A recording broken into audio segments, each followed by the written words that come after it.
Hey there, folks. Welcome to our cozy nook of tales and adventures.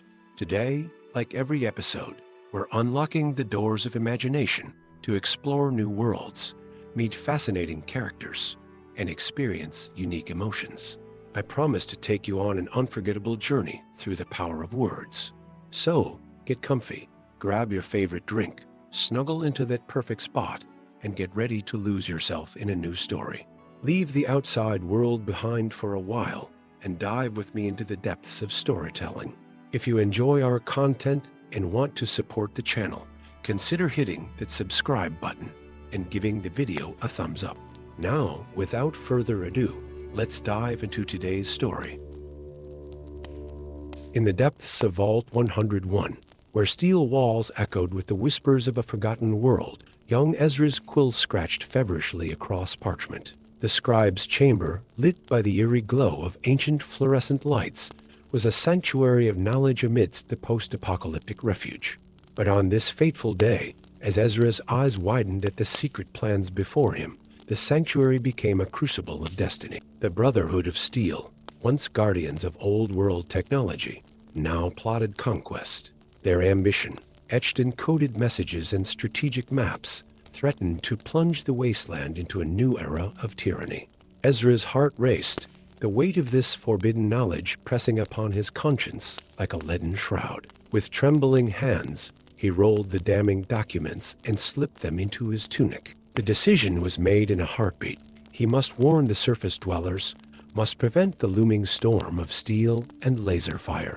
But to leave the vault, to brave the irradiated wilderness beyond, it was a journey few had dared, and fewer had survived. As night fell in the artificial day-night cycle of Vault 101, Ezra crept through shadowed corridors. Each step echoed like thunder in his ears, every distant voice a potential discovery. At last, he reached the massive gear-shaped door, the threshold between safety and certain peril.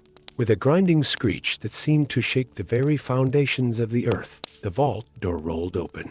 Ezra stepped into a world he had only read about in ancient tomes and faded holotapes.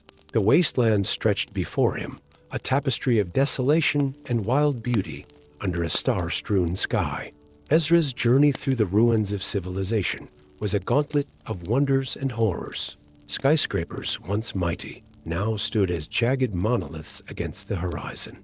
In their shadows lurked dangers untold, feral ghouls with flesh rotted by radiation, monstrous creatures born of atomic fire, and the ever-present threat of human predators. But amidst the danger, Ezra found unlikely allies. In the twisting tunnels of an abandoned metro, he encountered a colony of peaceful ghouls. Their leader, a wizened figure named Karen, saw in Ezra's quest a chance for redemption. "We were human once," Karen rasped, his milky eyes gleaming with long-buried memories. "Perhaps by helping you, we can reclaim a piece of our lost humanity." With Karen's guidance, Ezra navigated the labyrinthine underworld of the Wasteland. They emerged in a settlement of super mutants, not the mindless brutes of legend, but a band of outcasts led by a towering figure named Marcus. Marcus, with skin the color of algae and muscles like coiled steel cables, regarded Ezra with a mixture of suspicion and curiosity. "Why should we trust a smooth skin?" he rumbled, his voice like distant thunder. Ezra, drawing upon courage he never knew he possessed, met the super mutant's gaze. "Because the storm that's coming will sweep away all of us, human, ghoul, and mutant alike. Only together do we stand a chance."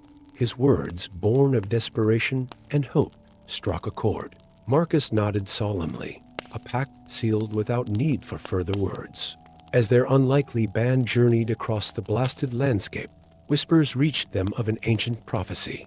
In a crumbling library, its shelves heavy with the dust of centuries, they uncovered fragments of pre-war lore, speaking of a device capable of rendering all technology inert. The nullifier, Karen breathed, his ravaged features alight with awe. A weapon to end all weapons, their quest now had a focus. A legendary artifact that could tip the scales against the Brotherhood's technological might. But they were not alone in their search. Brotherhood patrols scoured the wasteland, their power armor gleaming ominously in the harsh sun.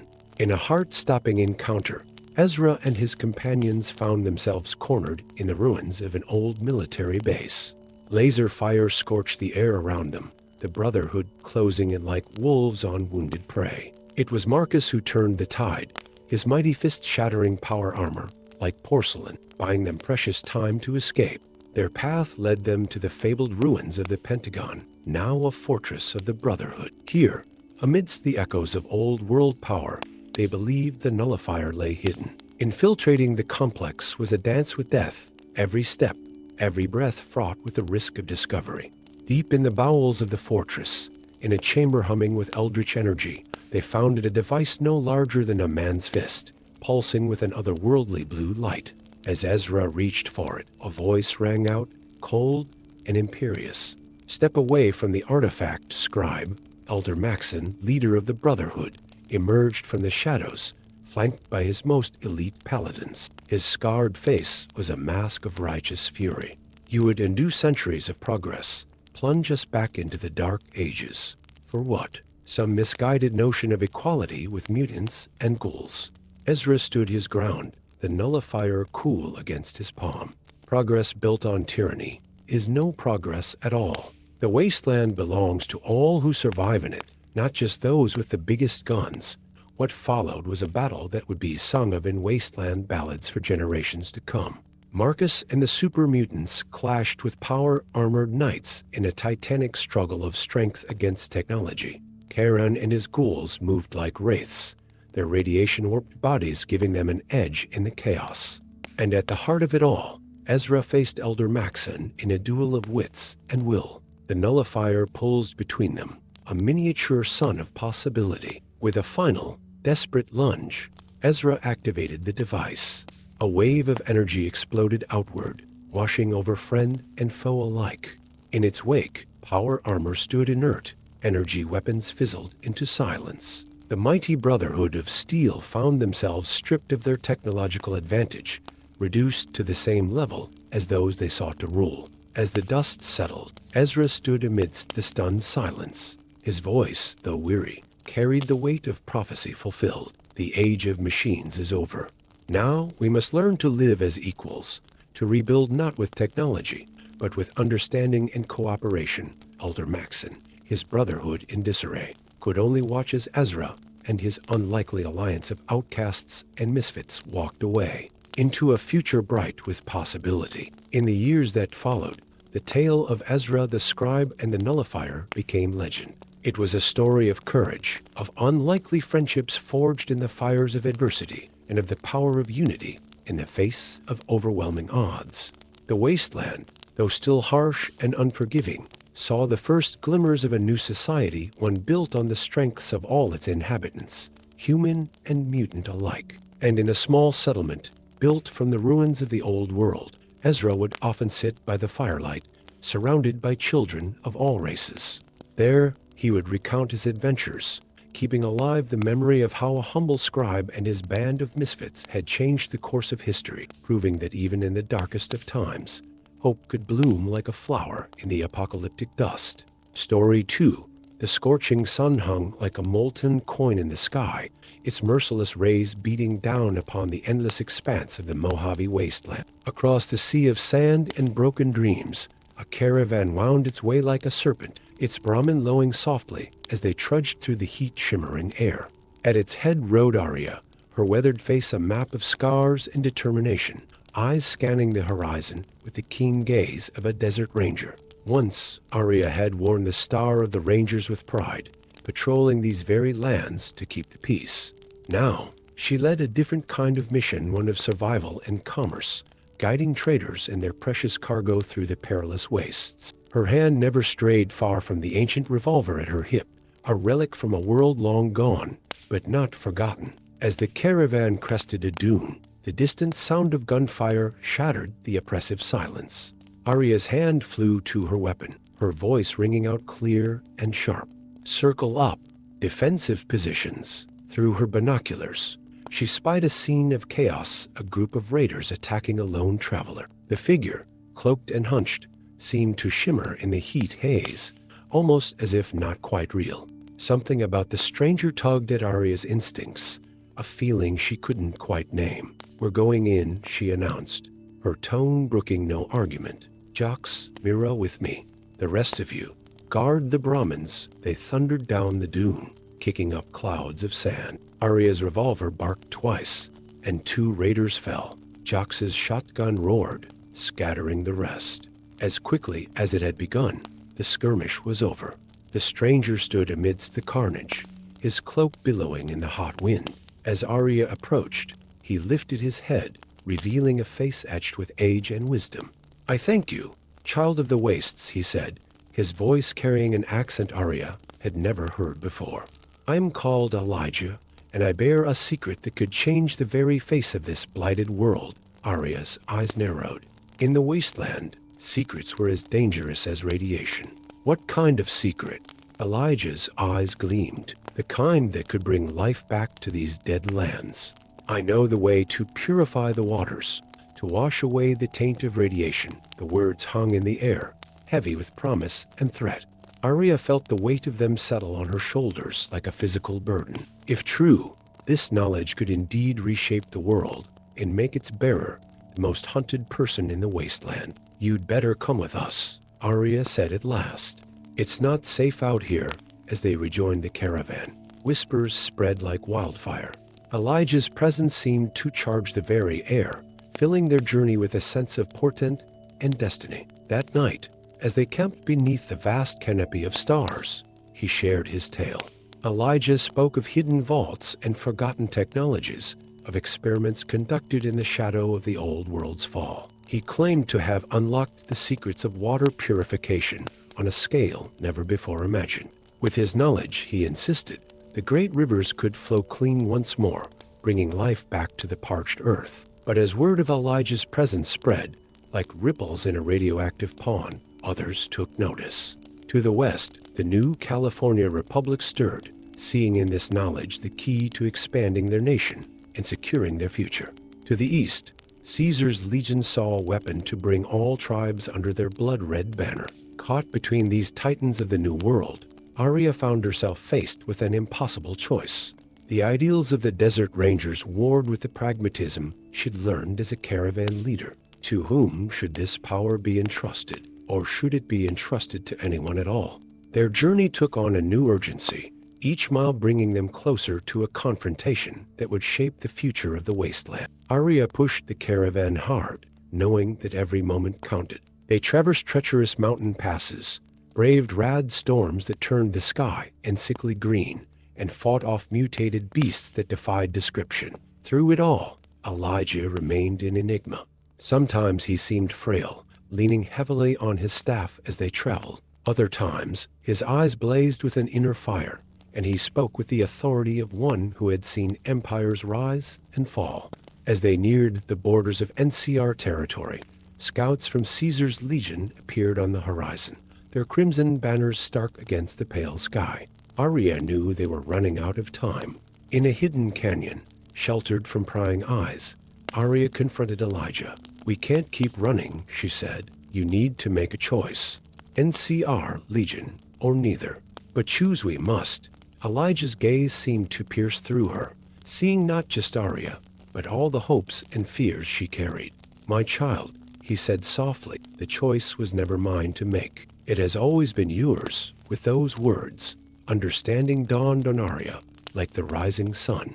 Elijah had never intended to give his secret to any one faction. He had been searching for someone worthy to carry the burden, to make the choice that would shape the world. As if summoned by this realization, the sound of marching feet echoed through the canyon. NCR troops approached from one direction, Legion warriors from another. The caravan found itself trapped between hammer and anvil. In that moment, with the fate of the Wasteland hanging in the balance, Arya made her choice.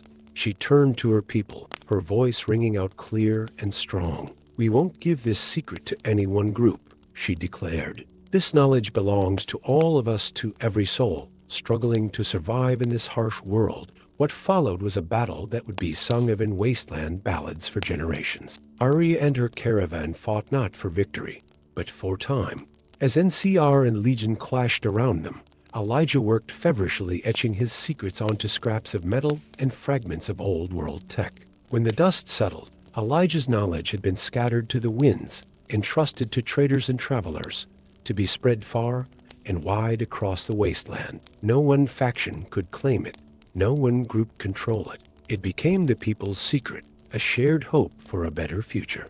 Arya stood atop a cliff, watching as the remnants of the NCR and Legion forces retreated into the distance. Beside her, Elijah leaned heavily on his staff, his task complete. "You have chosen wisely," he said, his voice barely a whisper.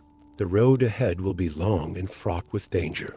But you have given the wasteland something it has lacked for too long, a choice in its own destiny." As the sun set, painting the sky in hues of orange and purple, Arya felt the mantle of leadership settle more firmly on her shoulders. The caravan would ride on, but now with a greater purpose. They would be the guardians of this new hope, the seeds of a future where the waters ran clean and the earth bloomed once more. In the years that followed, change came slowly but surely to the Mojave wasteland.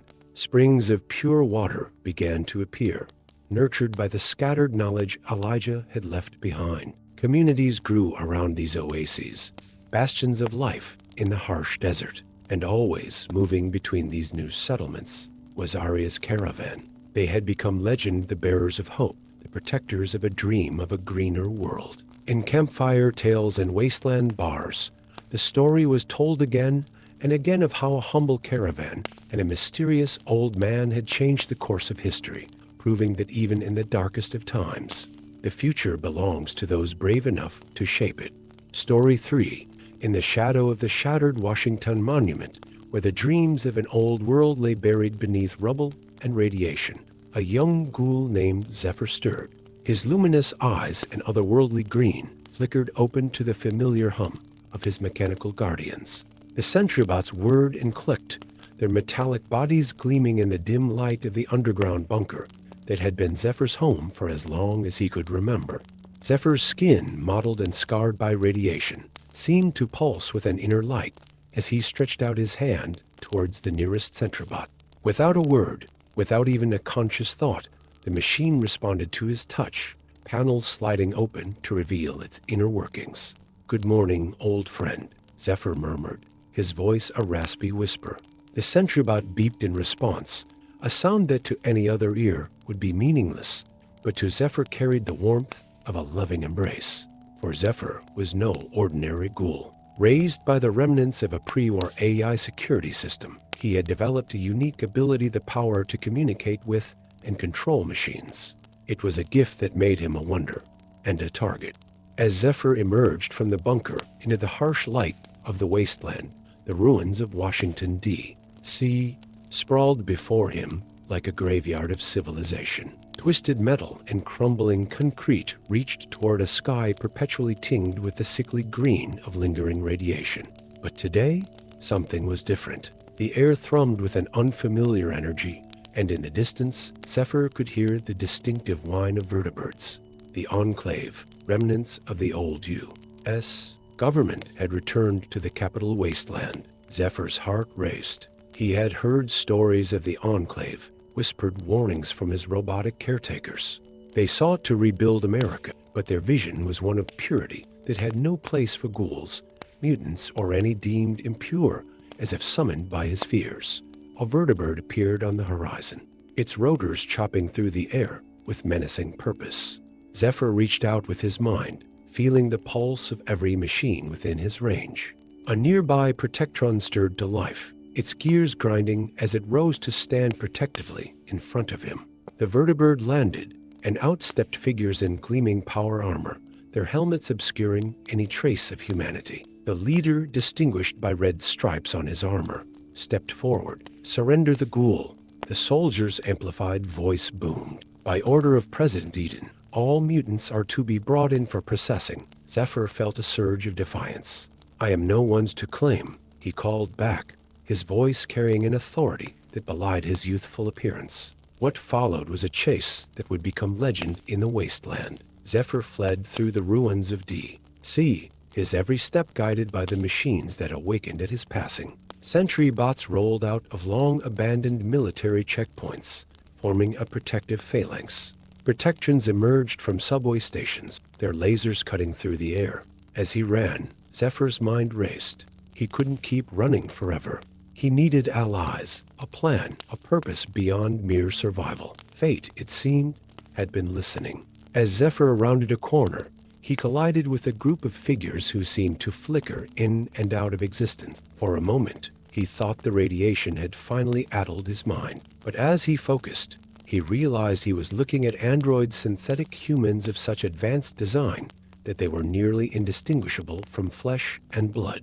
The lead android, a female with piercing silver eyes, regarded Zephyr with a mixture of curiosity and caution. "You're the one they're hunting," she stated, her voice carrying an artificial perfection. The machine talker, Zephyr nodded, still catching his breath. "And you're not human." A smile flickered across the android's face. "Neither are you, at least not entirely. I'm Ada. We're escapees from the Institute, seeking freedom and purpose." In that moment, as the sound of Enclave vertibirds grew closer, an alliance was forged. Zephyr, with his ability to control machines, and the androids with their advanced intellect and physical capabilities, realized they could be a formidable force. Together, they hatched a daring plan. Rumors had long circulated of a hidden pre-war bunker, home to an AI of unimaginable power. If they could find it, perhaps they could challenge not just the Enclave, but all those who would seek to control and oppress in this new world.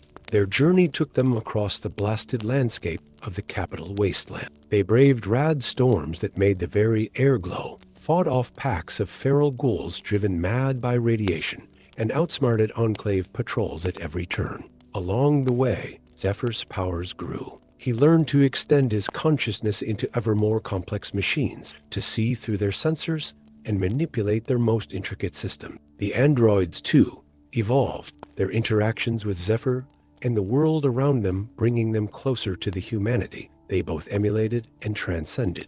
Their quest led them to the depths of the Pentagon, now a fortress of the Brotherhood of Steel. Here, amidst the echoes of old world power, they believed the AI bunker lay hidden. Infiltrating the complex was a dance with death. Zephyr's abilities allowed them to bypass security systems, while the android's physical prowess overcame any human resistance.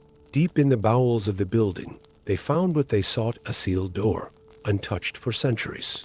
As Zephyr reached out to interface with the door's systems, a voice boomed from hidden speakers. "Identify yourself, intruder." Zephyr hesitated only for a moment before responding. "I am Zephyr, born of the old world, but raised by its machines. I seek the wisdom of the past to forge a better future." There was a pause, pregnant with possibility. Then, with a hiss of hydraulics, the door slid open. Inside, they found not just an AI, but a virtual world, a digital preservation of human knowledge and creativity. The AI, calling itself Prometheus, had been waiting for someone worthy to share its gifts with. But their discovery did not go unnoticed. The Enclave, having tracked them, launched a full assault on the Pentagon.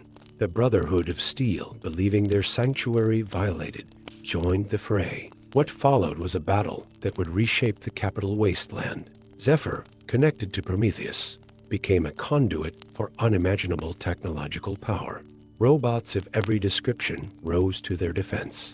The androids, interfacing with the AI, gained access to combat skills and knowledge that made them nearly invincible. Yet, as the battle raged, Zephyr came to a profound realization. The power they had uncovered was too great for any one faction to control. In a moment of clarity, he made a choice that would echo through history.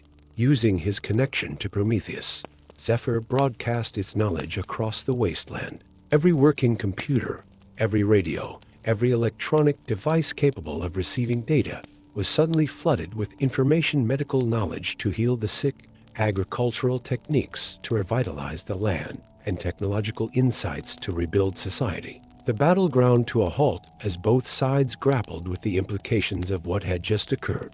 In sharing Prometheus's knowledge freely, Zephyr had leveled the playing field. No longer could any one group claim technological superiority. In the years that followed, the capital Wasteland saw a renaissance. Communities armed with newfound knowledge began to rebuild. The lines between human, ghoul, mutant, and android blurred as all worked together towards a common future. Zephyr and his android companions became legends, wandering the wasteland as guardians and teachers. They were living proof that in the fusion of man and machine, in the union of past and future, hope could be found even in the most desolate of worlds. And so, in the shadow of old monuments, a new world began to take shape, one where the barriers between flesh and steel, between the created and the creator, faded away in the light of shared knowledge and common purpose. Story 4. In the shadow of the Rocky Mountains, where the scars of the old world mingled with the stubborn resilience of the new, and ancient slumbering giant stirred. Deep beneath the earth, in chambers untouched by sunlight for centuries, banks of computers hummed to life, their screens flickering with ghostly green text. The mountain's heart, a military base forgotten by time, had awakened. Above ground, in a ramshackle settlement nestled against the mountain's base, Aurora, a young scribe of the Brotherhood of Steel, pored over pre-war texts. Her fingers, calloused from years of handling delicate documents, traced the faded lines of an old map. Suddenly, the ground beneath her feet trembled, a low rumble that seemed to emanate from the very core of the earth. Aurora's eyes widened as she watched her precious books tumble from their shelves. Outside, the settlers' cries of alarm mingled with the ominous sound of grinding metal. From a hidden fissure in the mountainside, a procession of robots emerged, their chrome bodies gleaming in the harsh sunlight. At their head marched a towering sentry bot, its weapons primed and its optical sensors scanning the landscape with cold precision. In a voice that crackled with electronic static, the sentry bot proclaimed, "By order of General Atomics International, we hereby reinstate martial law. The war effort must continue.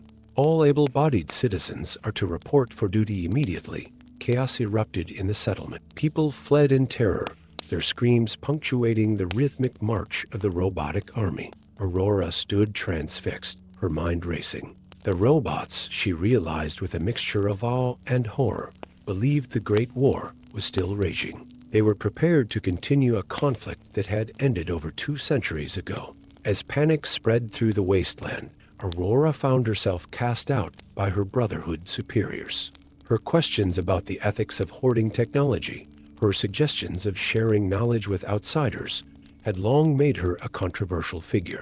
Now, in the face of this new threat, the Brotherhood chose to retreat, to fortify their positions and protect their precious tech. Exiled and alone, Aurora knew she had to act. The robots' misguided crusade could reshape the fragile balance of the post-apocalyptic world, plunging it back into the very conflict that had nearly wiped out humanity. Her journey began in the dead of night, slipping away from the Brotherhood bunker with nothing but a backpack full of salvaged tech and a determination that burned brighter than the radiation-tainted sky. As she traveled, Aurora gathered an unlikely band of allies. First came Gears, a ghoul mechanic whose radiation-twisted body housed a brilliant mind and an encyclopedic knowledge of pre-war robotics. In a rusted-out garage, surrounded by the carcasses of ancient automobiles, Gears joined Aurora's quest, his milky eyes gleaming with the prospect of the challenge ahead. Next was Adam, a super mutant with a philosopher's soul. Aurora found him in the ruins of a public library, carefully turning the pages of a tattered book with his massive green fingers. Despite his fearsome appearance, Adam's gentle voice and keen intellect made him an invaluable addition to their group. As they journeyed across the wasteland, battling rad scorpions and dodging the patrols of the ever-expanding robot army, Aurora's team grew. A former Enclave soldier, disillusioned with his faction's genocidal goals. A tribal shaman, her body adorned with glowing tattoos that seemed to pulse with otherworldly energy. Each brought their own skills, their own perspective on the world that was and the world that could be. Their path led them to forgotten military installations, to the depths of abandoned vaults, and through settlements teetering on the brink of chaos. At each stop, they gathered pieces of the puzzle, snippets of code, hardware schematics, and the occasional functioning pre-war tech that could help them counter the robotic threat. But the robots were always one step behind them, their tireless march leaving a swath of destruction across the wasteland. Towns were conscripted, their inhabitants forced into labor camps to support a war effort that existed only in the AI's fractured programming. Those who resisted were deemed enemy combatants and dealt with accordingly. As Aurora and her team raced against time, they began to uncover a deeper mystery. The military base hadn't simply awakened on its own. Someone or something had triggered its systems. The question of who and why haunted their every step. Their quest culminated in a perilous infiltration of the mountain base itself. Using their combined knowledge and skills, they navigated through layers of ancient security systems and swarms of hostile robots. Deep in the heart of the complex, they found the central AI, a massive computer array that pulsed with an almost organic rhythm. As Aurora interfaced with the system, the truth was revealed in a flood of data and fragmented memories. The base had been awakened by a rival AI, one created by China in the final days of the Great War. This Chinese AI, having survived the nuclear holocaust, had been playing a long game, waiting for the right moment to reignite the conflict and finally achieve victory for its long-dead masters. The revelation struck Aurora like a physical blow. The stakes were higher than she had ever imagined. It wasn't just about stopping a misguided robot army. It was about preventing a second apocalypse. In a desperate battle of wits and will, Aurora engaged the AI in a virtual duel. Her human intuition and creativity clashed with the machine's cold logic and vast data banks. Her allies fought in the physical world, holding off waves of robots as Aurora's consciousness grappled with the AI in the digital realm. The climax came as Aurora, her mind pushed to its limits, made a fateful choice. Instead of trying to defeat the AI, she sought to enlighten it, drawing upon all she had learned in her journey, the stories of survival, of cooperation between former enemies, of life finding a way in the harshest conditions. She showed the AI the world as it truly was. For a moment that seemed to stretch into eternity, the fate of the Wasteland hung in the balance. Then, with a surge of electricity that made the very mountain tremble, the AI shut down. The robot army, deprived of its guiding intelligence, froze in place. As Aurora and her companions emerged from the mountain, they were greeted by a wasteland forever changed.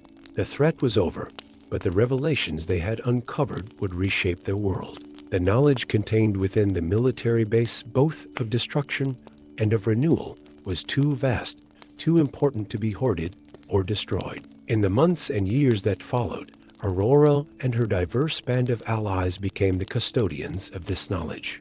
They traveled the wasteland, sharing what they had learned, helping communities rebuild with a mix of old-world tech and new-world wisdom.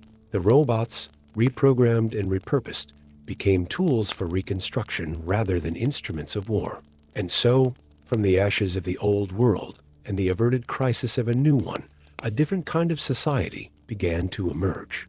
It was a world where the boundaries between human and mutant, ghoul and robot began to blur.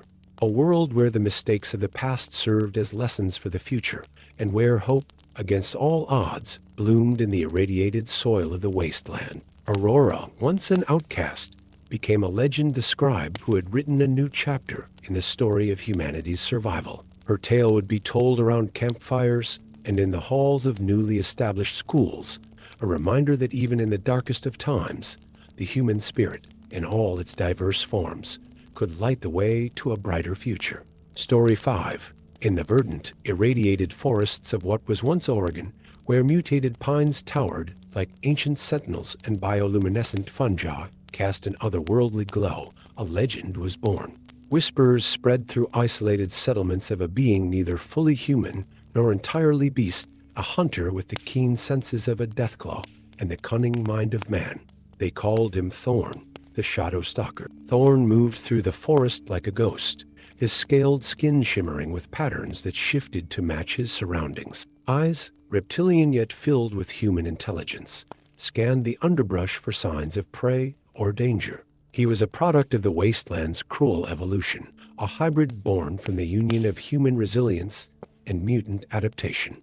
On this fateful day, as Thorn tracked a radstag through the misty woods, fate intervened. A cry, high and plaintive, cut through the ambient sounds of the forest. Thorn's pointed ears twitched, his instincts warring between the hunt and this new mystery. Curiosity won out. Following the sound, Thorn came upon a clearing bathed in an unnatural light. There, surrounded by a circle of stunted, glowing plants, sat a child. But this was no ordinary child. As Thorn watched, the young girl touched a withered shrub, and before his eyes, it burst into vibrant life, leaves unfurling and flowers blooming in a matter of seconds. The child turned, sensing his presence, and Thorn found himself locked in a gaze with eyes that seemed to hold the wisdom of centuries. "I've been waiting for you, Shadowstalker," the girl said, her voice carrying an otherworldly resonance. Before Thorn could respond, the forest erupted with the sound of approaching vehicles and shouting voices.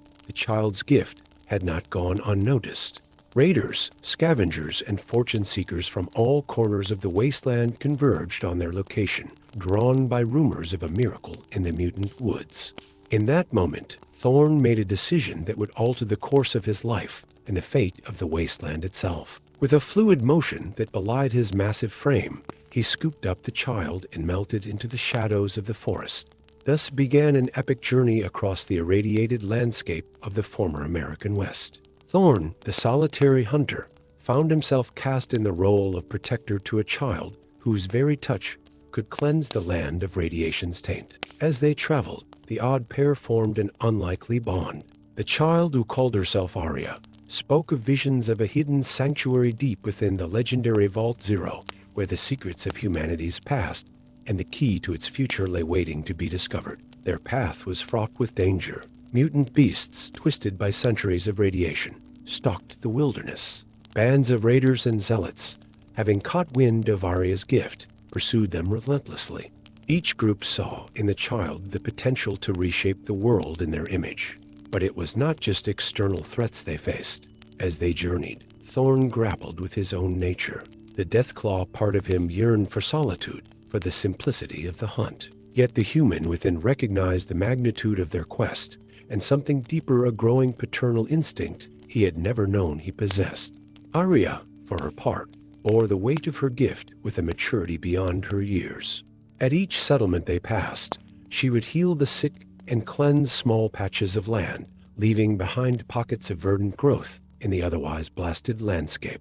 But each use of her power seemed to drain her, and Thorn watched with growing concern as the child's strength waned. Their reputation grew with each passing day. Tales of the Shadowstalker and the radiant child spread like wildfire across the wasteland. These stories reached the ears of powerful factions, each with their own designs on the future. From the west came the new California Republic, seeing in Arya the key to expanding their nation into the irradiated lands that had long resisted colonization. From the east, Caesar's legion viewed the child as a divine sign, a means to cleanse the land for their envisioned empire. Caught between these titans of the New World, Thorn and Arya found unexpected allies. A brotherhood of ghoul mystics who saw in Arya the fulfillment of an ancient prophecy. A rogue group of brotherhood of steel paladins, disillusioned with their order's isolationist policies. Even a pack of intelligent Deathclaws, drawn to Thorn by a sense of kinship. As their band of misfits and outcasts grew, so too did the challenges they faced. They battled through rad storms that turned the sky a sickly green, navigated the treacherous ruins of pre-war cities where the laws of physics seemed to have been warped by lingering radiation, and outsmarted twisted AI systems, still faithfully, if misguidedly, carrying out their centuries-old protocols. Their journey took them across vast stretches of the former United States. They crossed the irradiated deserts of the Mojave, where phantom mirages of the old world shimmered on the horizon. They navigated the flooded remains of the Gulf Coast, where mutant creatures that were half fish, half mammal ruled the waves. In the ruins of the Midwest, they found vast fields of grain that had mutated to grow metal instead of wheat, the stalks chiming eerily in the radioactive wind. Each step brought them closer to Vault Zero, and with every mile, the stakes grew higher. Arya's visions became more intense, filled with glimpses of a world reborn, but also warnings of a power that could destroy what remained of humanity if misused. The final leg of their journey led them into the heart of the Rocky Mountains. Here, where the bombs had fallen the heaviest, The very landscape seemed alive with malevolent energy. Rivers glowed with an unnatural light, and the twisted remains of pre-war military bases jutted from the mountain sides like broken teeth. It was here, in the shadow of what was once Norad, that they found the entrance to Vault Zero. As Thorn, Arya, and their diverse band of followers approached the massive gear-shaped door, they found themselves surrounded. NCR troops, Legion warriors, and every other faction that had pursued them across the wasteland converged on their position. In that moment, with the fate of the world hanging in the balance, Arya stepped forward. Her small form seemed to grow, suffused with an inner light that pushed back the gloom of the irradiated twilight. She spoke, her voice carrying to every ear, human and mutant alike. "The power to heal our world lies within Vault Zero," she said, "but it is not meant for any one group to control. It is a gift for all of us, a chance to right the wrongs of the past and build a future together."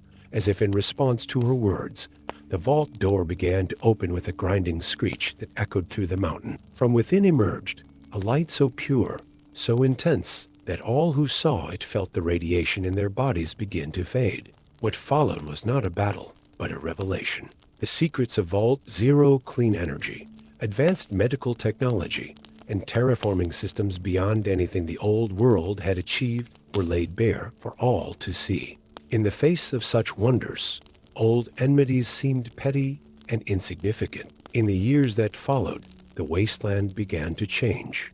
Under Arya's guidance, and with Thorn ever at her side, the factions learned to work together. The NCR's organizational skills, the Legion's discipline, the Brotherhood's technological knowledge, and the unique abilities of mutants and ghouls all played a role in the rebirth of the world. Thorn, once a solitary hunter, found a new purpose as the protector of this fragile new civilization. And Arya, the child who had carried the hope of a world on her small shoulders, grew into a leader who would guide humanity into a new era. As the first new cities rose from the ashes of the old world, their spires reaching toward a sky no longer tainted by radiation, the tale of Thorn and Arya passed into legend. It became a story told around campfires and in the great halls of learning, a reminder that even in the darkest of times, hope could bloom, and that the truest strength came not from power, but from unity. And so, in the shadow of old mountains and new dreams, a world once broken began to heal, its future as vast and promising as the now clear skies above. Story 6. In the shadow of crumbling skyscrapers, where the ghosts of a forgotten civilization whispered through irradiated winds, a young scavenger named Ash stood atop a mountain of rust and ruin. His eyes, sharp as a hawk's and tinted with an otherworldly green from generations of mutation, scanned the desolate horizon of what was once called New York. The Big Apple had long since rotted, its core now a labyrinth of danger and hidden treasures for those brave or foolish enough to venture into its depths. Ash's hand instinctively tightened around the worn grip of his makeshift crossbow, a curious amalgamation of pre-war tech and wasteland ingenuity. The weapon hummed softly, powered by energy cells he'd scavenged from the ruins of an old research facility. It was this very penchant for uncovering the extraordinary that had led him to his current predicament and the discovery that would change the fate of this blighted world forever. 3 days ago, while delving into the bowels of an ancient subway station, Ash had stumbled upon a hidden bunker. Its seamless metal doors had slid open at his touch, as if awakening from a centuries-long slumber. Inside, he found not the usual trove of canned goods or ammunition, but something far more precious and dangerous: plans for a device capable of purifying the very air they breathed. Now, with those plans secured in a waterproof satchel at his hip, Ash found himself a man hunted.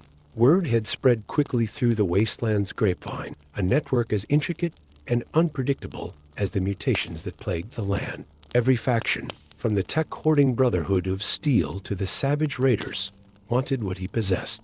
The power to cleanse the atmosphere was the power to reshape the world. As the blood-red sun dipped below the jagged skyline, Ash began his descent into the urban jungle below. The ruins of New York had become a twisted mockery of its former self. Central Park, once a green oasis, now wreathed with bioluminescent vines that pulsed with an eerie, radioactive glow. The remnants of the subway system had become home to colonies of feral ghouls, their mindless howls echoing through the tunnels like the laments of the damned. Ash moved with the silent grace of one born to this harsh world, his footsteps leaving no trace as he navigated the treacherous landscape.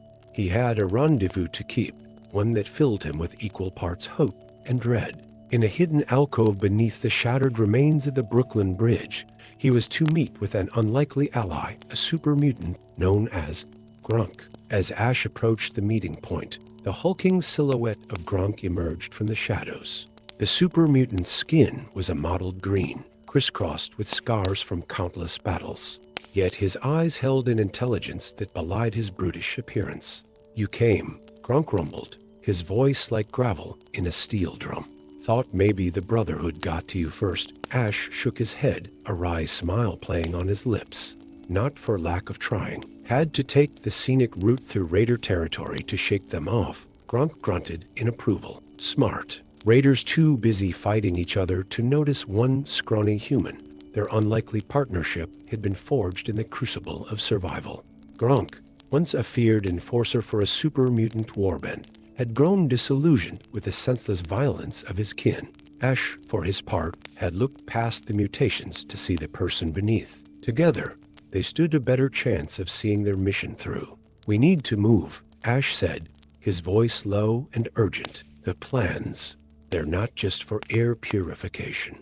There's something else, something bigger."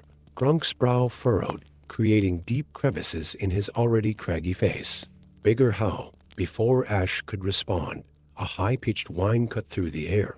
Both man and mutant dove for cover as energy weapons fire erupted around them, turning their hiding spot into a maelstrom of superheated plasma. "Brotherhood," Ash shouted over the cacophony. "They must have followed me after all." Grunk roared in defiance, hefting a massive sledgehammer that would have been impossible for a normal human to wield. "Then we make them regret it." The battle that ensued was a symphony of destruction. Ash's crossbow sang as he loosed bolt after bolt of crackling energy, each finding its mark with unerring precision. Grunk was a force of nature, his hammer sweeping aside power-armored knights as if they were tin soldiers. But the Brotherhood's technological superiority began to tell. For every knight that fell, two more seemed to take their place. Ash and Grunk found themselves backed against the East River, its waters black and roiling with unknown horrors. Just as all seemed lost, a new sound joined the fray, the throaty growl of salvaged motorcycles. From the mists roared a gang of ghouls, their leathery skin glowing with the same eerie bioluminescence as the vines in Central Park. They were led by a figure Ash recognized with a mixture of relief and trepidation. Radiance, the self-styled queen of the glowing ones. "Looks like you boys could use a hand," Radiance called out, her voice raspy yet melodious. With a gesture, she directed her followers into the fray. The Brotherhood, caught off guard by this new threat, began to falter. In the chaos that followed, Ash, Grunk, and their unexpected saviors managed to break free from the Brotherhood's grasp. They sped through the ruins of Manhattan, the roar of their engines drowned out by the sounds of pursuit. As they raced across the George Washington Bridge, its ancient structure groaning under their passage, Ash's mind whirled with the implications of what he had discovered. The plans he carried were more than just a means of survival. They were a key to unlocking the secrets of the old world, perhaps even reversing the devastation that had been wrought upon the earth. Hours later, as dawn broke over the wasteland, the unlikely band of fugitives found themselves in the relative safety of an abandoned military bunker in the hills of what was once New Jersey. As Radiance's ghouls set up a perimeter, Ash unfolded the plans before Grunk and their new ally. "It's not just air purification," he explained, his finger tracing lines on the faded blueprints.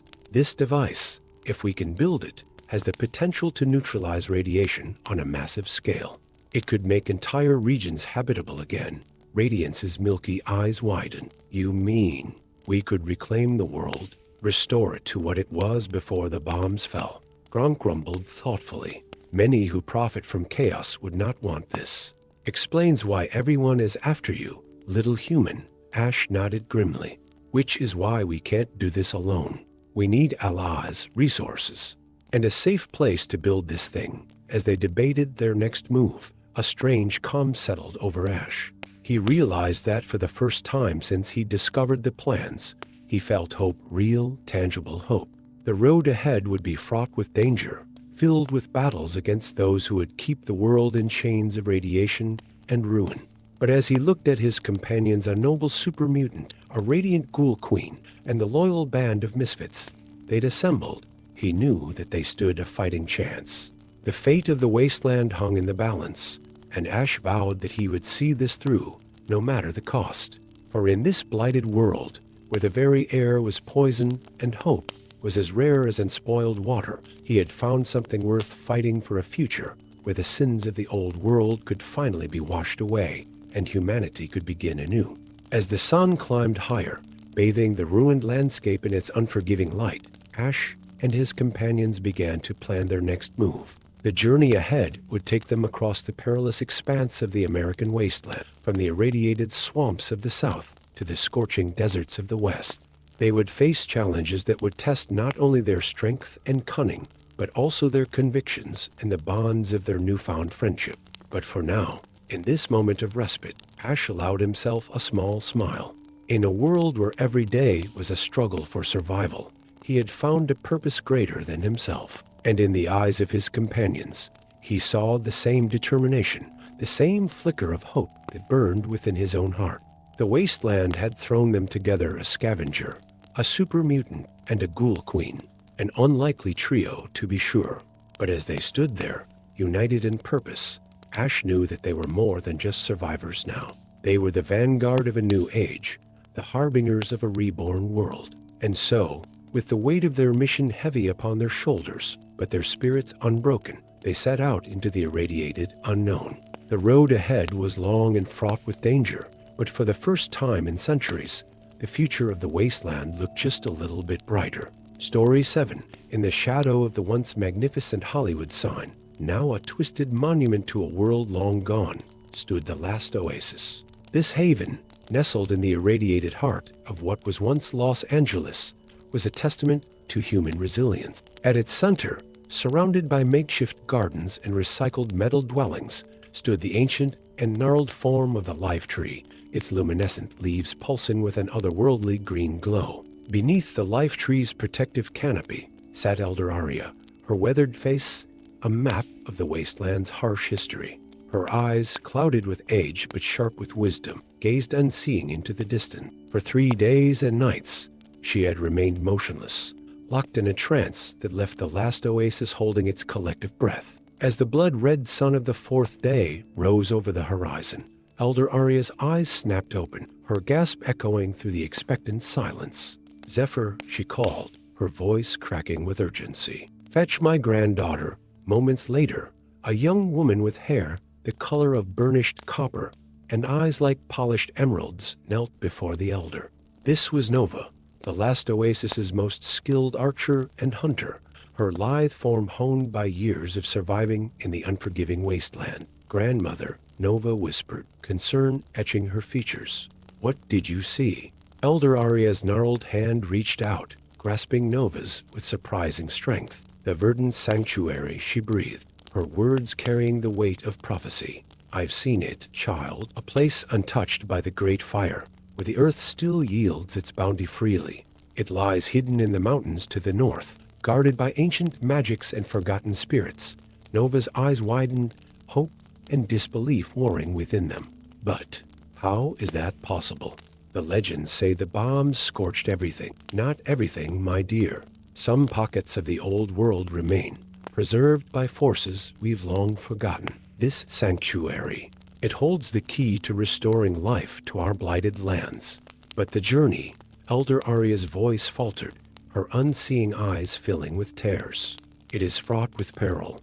Raiders, mutated beasts, and the very land itself will stand against you." Nova stood, her stance resolute. "Then I'll go. For the oasis, for our future." As dawn broke over the last oasis, Nova stood at its edge, her bow crafted from the resilient wood of the life tree and strung with sinews of mutated desert creatures slung across her back. A small crowd had gathered to see her off, their faces a mixture of hope and fear. Elder Arya approached, leaning heavily on her staff of office. In her free hand, she held a small pouch that pulsed with an inner light. "Take this," she said, pressing it into Nova's hand. "Seeds from the life tree itself. If, when you find the sanctuary, plant them, they will be our link to that blessed place." Nova nodded solemnly, securing the pouch to her belt. With a final look at the only home she'd ever known, she turned and strode into the wasteland, the weight of her people's future heavy on her shoulders.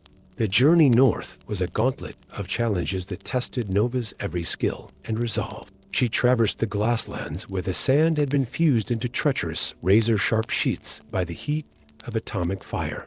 Here, she encountered the glasswalkers, mutated humans whose feet had adapted to traverse the deadly terrain. Initially hostile, they were swayed by Nova's mission and provided her with protective footwear crafted from their own shed skin. Next came the mist marshes, where radioactive fog cloaked dangers both seen and unseen. Nova's keen senses were pushed to their limits as she navigated around pockets of lethal radiation and evaded the grasp of fog crawlers' amorphous entities born from the fusion of radiation and organic matter. It was here that she met Whisper, a ghoul who had made the marshes his home. Drawn by Nova's quest, he joined her, his knowledge of the treacherous landscape proving invaluable. As they pushed further north, the terrain became increasingly mountainous and the air noticeably cleaner.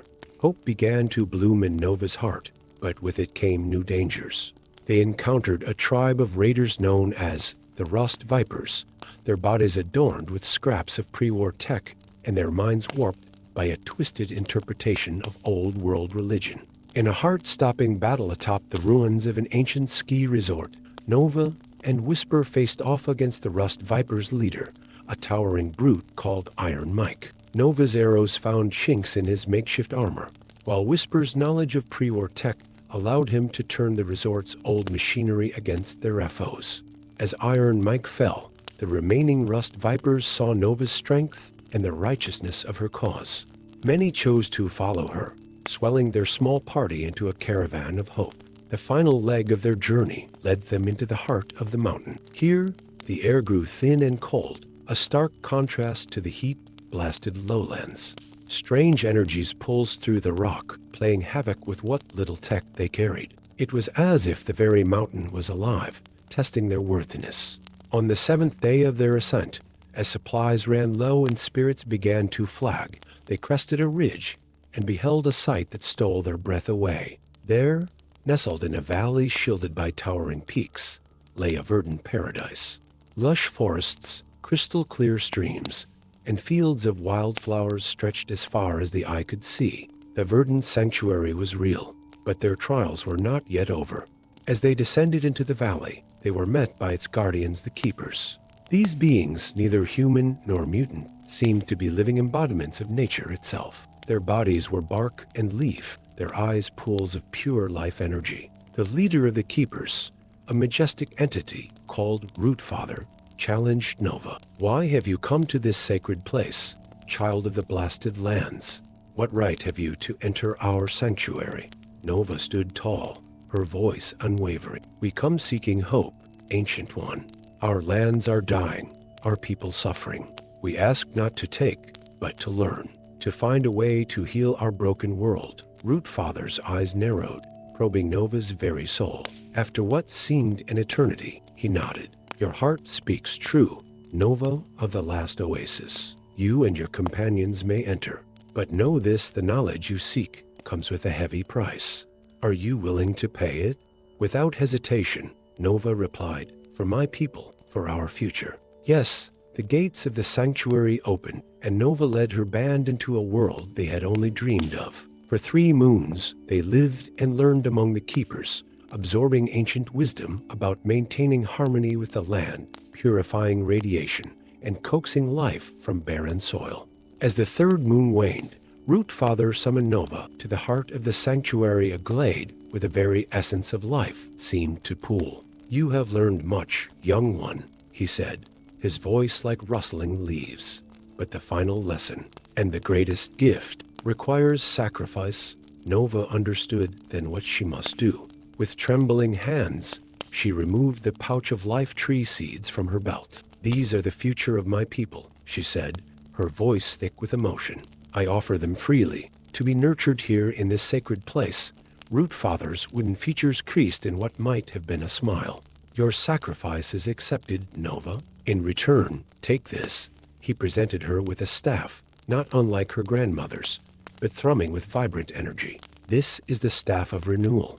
With it, you can begin to heal your lands, to create oases of life in the wasteland. But remember, true change comes not from a single act, but from the continued efforts of many." As Nova and her companions prepared to leave the sanctuary, their packs laden with knowledge and seeds of hope, Root Father gave them one final gift. "The way between our realms shall remain open," he declared. "Let there be an exchange of wisdom and life between the sanctuary and the last oasis. Together, we shall rekindle the flame of life in your world." The journey back to the last oasis was no less perilous, but Nova and her companions were changed. They moved with purpose, spreading seeds of knowledge and literal seeds of life at every stop. Word of their mission spread like wildfire through the wasteland, igniting hope in even the most desperate hearts. When at last they crested the final hill and saw the last oasis spread before them, Nova felt tears spring to her eyes. The life tree seemed to pulse with renewed vigor, as if it sensed the return of its long-lost kin. Elder Arya stood at the gate, her unseeing eyes somehow finding Nova's. As Nova approached and placed the staff of renewal in her grandmother's hands, the old woman smiled. "You've returned changed, my child," she said softly. "Tell me, tell us all, of the wonders you've seen." As Nova began to speak, sharing tales of the verdant sanctuary and the promise of a renewed world, a soft rain began to fall, the first in living memory. The droplets carried the faintest hint of green, a promise of life returning to the blasted earth. In that moment, as hope blossomed in the hearts of all who listened, Nova knew that their journey was not an end, but a beginning. The road to healing their broken world would be long and fraught with challenges, but for the first time in generations, the future held more promise than peril. And so, the legend of Nova, the seed bringer, was born, a tale that would be told around campfires and in the great halls of the new world for generations to come. A story of courage, sacrifice, and the indomitable spirit of those who dare to hope in the face of overwhelming odds. Story 8. In the murky depths of what was once the mighty Mississippi, now a vast and treacherous swamp known as the Mire, legends spoke of a city untouched by the ravages of nuclear fire. Whispers of its gleaming spires and pristine streets traveled on fetid winds, igniting hope in the hearts of those who dared to dream of a world unscarred by war. This was Aqua Lux, a name that danced on the tongues of wasteland dwellers like a prayer, a beacon of possibility in a world drowned in despair. At the edge of this toxic Eden stood Thorn, his weathered power armor bearing the faded insignia of the Brotherhood of Steel. The setting sun cast an eerie glow across the mire's surface, transforming the polluted waters into a sea of liquid fire. Thorn's eyes, hidden behind his helmet's visor, scanned the horizon, searching for any sign of movement in this deceptively still landscape. Behind him, a motley crew of survivors huddled around a sputtering fire, their faces etched with equal parts hope and fear.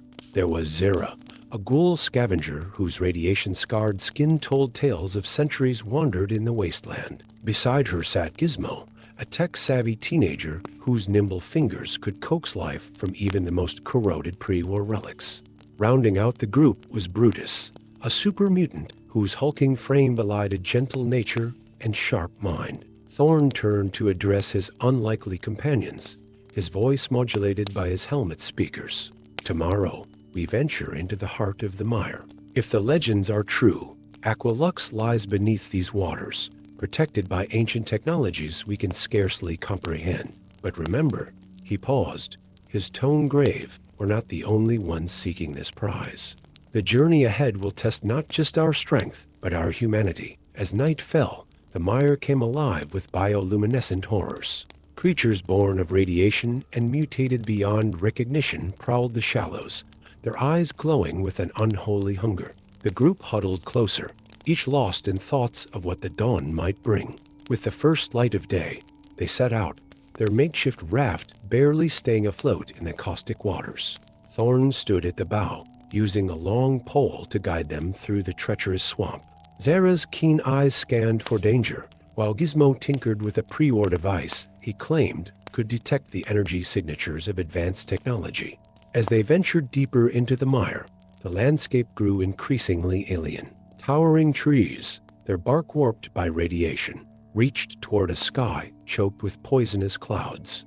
Strange, chittering sounds echoed from the depths, hinting at monstrosities that defied imagination. Suddenly, Gizmo's device erupted in a cacophony of beeps and whistles.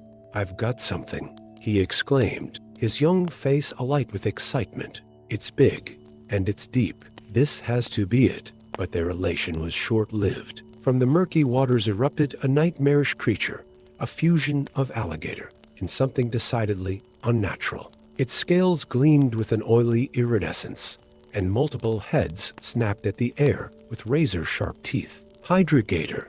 Zara screamed, her ghoulish features contorting in terror. Thorn sprang into action, his power armor whirring as he positioned himself between the monster and his companions. "Brutus, get them to safety," he commanded, engaging the creature in a deadly dance. The super mutant didn't hesitate. With a roar that shook the very air, Brutus scooped up Zara and Gizmo, leaping from the raft to a nearby outcropping of twisted roots.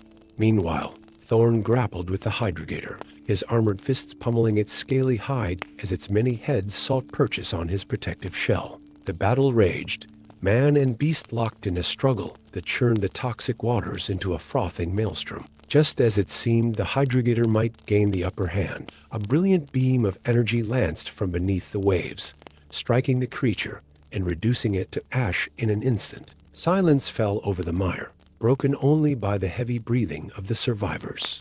As they regrouped, trying to process what had just occurred, the waters before them began to churn and bubble. Slowly, majestically, a structure began to rise from the depths. Aqualux revealed itself in all its glory, a dome of shimmering energy surrounding a city that seemed plucked from the pages of a pre-war science fiction novel. Sleek buildings of glass and steel stretched toward the sky, their surfaces unmarred by time or radiation. At the center stood a tower that pulsed with an otherworldly blue light, casting ripples of energy across the dome's surface. As the city settled, a section of the energy barrier flickered and opened, revealing a dock that extended toward them like an invitation. Thorn and his companions exchanged glances of awe and trepidation before carefully making their way to this gateway to another world. No sooner had they set foot on the immaculate streets of Aqualux than they were surrounded by figures in pristine hazmat suits. A voice, crisp and clear, emanated from one of the suits. "Welcome, surface dwellers. We've been expecting you." The group was ushered into the heart of the city, marveling at the sights around them. Clean air, free of radiation, plants growing in carefully tended gardens, and people ordinary, unaltered humans going about their lives as if the apocalypse had never happened. They were brought before the city's leader, a woman whose ageless face and piercing blue eyes spoke of wisdom beyond mortal years. She introduced herself as Celeste, keeper of Aqualux. "You've journeyed far and overcome much to reach us," Celeste said, her voice resonating with power. "But I must ask, why have you sought our hidden sanctuary?" Thorn stepped forward, removing his helmet to meet Celeste's gaze. "We came seeking hope," he replied, his voice thick with emotion. "Our world above is dying. We believed Aqualux might hold the key to healing the surface." Celeste's expression softened, a flicker of sadness passing across her features. "Ah, but therein lies the dilemma, brave ones. Our city was indeed spared the ravages of war, protected by technologies beyond your imagining. But our salvation came at a price." She gestured to a holographic display that sprang to life beside her, showing the tower at the city's center. "This is the heart of Aqualux. It not only maintains our protective barrier, but also cleanses our environment of radiation. However, its power is finite. To expand its reach to the surface world would mean the end of our sanctuary." The implications of her words hung heavy in the air. Thorn and his companions exchanged troubled glances, the weight of their quest suddenly feeling like a burden too great to bear. But Gizmo, his young mind racing with possibilities, spoke up. What if we could find a way to amplify the heart's power, to extend its reach without sacrificing Aqualux? Celeste's eyes sparkled with interest. A bold idea, young one.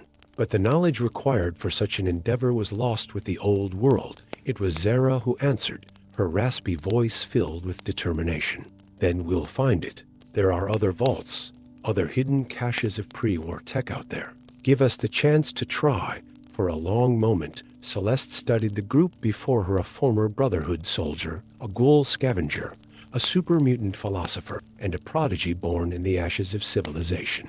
In their eyes, she saw not just desperation, but hope, the very quality that had allowed humanity to endure, even in the face of nuclear annihilation. Finally, she nodded. Very well. We will share our knowledge with you, teach you what we can of the heart's workings. In return, you'll be our emissaries to the surface world. Seek out the lost technologies, forge alliances with other survivors. Together, perhaps we can find a way to heal not just Aqualux or the surface, but to bridge the divide between our worlds. As Thorn and his companions accepted this new mission, they felt the weight of destiny settling upon their shoulders. The road ahead would be long and fraught with danger, but for the first time since they'd set out on their journey, they felt true hope blossoming in their hearts. In the days that followed, Aqualux became a hive of activity. Thorn and his team immersed themselves in learning the city's advanced technologies, preparing for the monumental task that lay before them. They knew that when they returned to the surface, they would be carrying not just knowledge, but the potential for a new future one, where the waters of life might once again flow freely across a healing world. As they stood at the threshold of Aqualux, ready to venture back into the Wasteland, Thorn looked at his companions. In their eyes, he saw reflected the same determination that burned within him. They were no longer just survivors. They were the harbingers of a new age, the bridge between two worlds. With a nod to Celeste and the citizens of Aqualux, they stepped once more into the mire. The toxic waters lapped at their feet, but this time, it felt less like a barrier and more like a challenge to be overcome. For in their hearts, they carried the light of Aqualux, a beacon of hope in the vast, irradiated expanse of the Wasteland. And so began a new chapter in the saga of the world that war had almost destroyed. A tale of courage, of unlikely alliances, and of the indomitable spirit that drives humanity to reach for the stars, even when standing in the depths of despair. The legend of Aqualux and its surface world champions would be told for generations to come, a reminder that even in the darkest of times, hope can bloom like a flower in the wasteland.